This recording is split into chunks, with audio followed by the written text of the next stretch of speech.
ಕರಿಬೇವಿನ ಚಟ್ನಿ ಪುಡಿ ಮಾಡುವ ವಿಧಾನ. ಮೊದಲು 2 ಕಪ್ ಹಾಕೋಷ್ಟು ಕರಿಬೇವನ್ನು ತಗೊಂಡು ಚೆನ್ನಾಗಿ ಗರಿ ಆಗೋಂಗೆ ಹುರ್ಕೋಬೇಕು.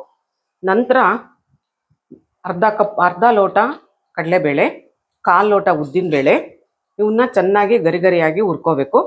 ನಂತರ 1 ಚಮಚ ಉದ್ದಿನಬೇಳೆ, ಒಂದು ಚಮಚ ಕೊತ್ತಂಬರಿ ಕಾಳು, 1 ಚಮಚ ಜೀರಿಗೆ, 4 ಚಮಚ ಒಣಕೊಬ್ಬರಿ, ಆಮೇಲಿಂದ ಹುಣಸೆಹಣ್ಣನ್ನು ಕೂಡ ಎಲ್ಲನೂ ಚೆನ್ನಾಗಿ ಹುರ್ಕೋಬೇಕು.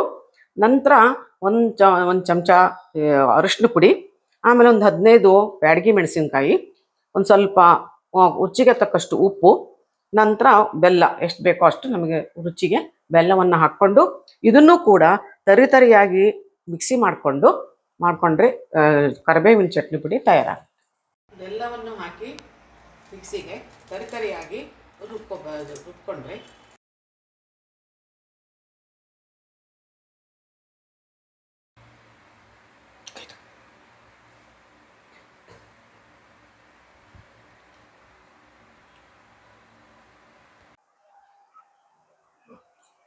ಒಂದು ಲೋಟ ನಲ್ಲಿಕಾಯಿ, ಅದನ್ನು ಪೀಸ್ ಮಾಡಿ ಚೆನ್ನಾಗಿ ಹುರ್ಕೋಬೇಕು.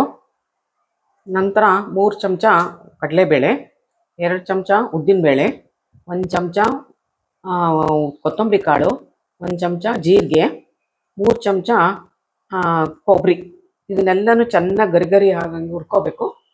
ನಂತರ ಒಂದು ಚಿಟಿಗೆ 1 ಚಮಚ ಅರಿಶಿನ, ಆಮೇಲೆ ಸ್ವಲ್ಪ ಕರಿಬೇವು, ಅದನ್ನು ಹುರ್ಕೋಬೇಕು. ಆಮೇಲಿಂದ ಒಂದು 14 ಮೆಣಸಿನ್ಕಾಯಿ, ಅದಕ್ಕೆ ಒಂದು ಸ್ವಲ್ಪ ಬೆಲ್ಲ, ರುಚಿಗೆ ತಕ್ಕಷ್ಟು ಉಪ್ಪು ಮತ್ತು ಇಂಗು, ಇದನ್ನೆಲ್ಲ ಹಾಕಿ ತರಿಯಾಗಿ ಮಿಕ್ಸಿ ಮಾಡ್ಕೋಬೇಕು. ನಲ್ಲಿಕಾಯಿ ಚಟ್ನಿ ಪುಡಿ ತಯಾರಾಗುತ್ತೆ.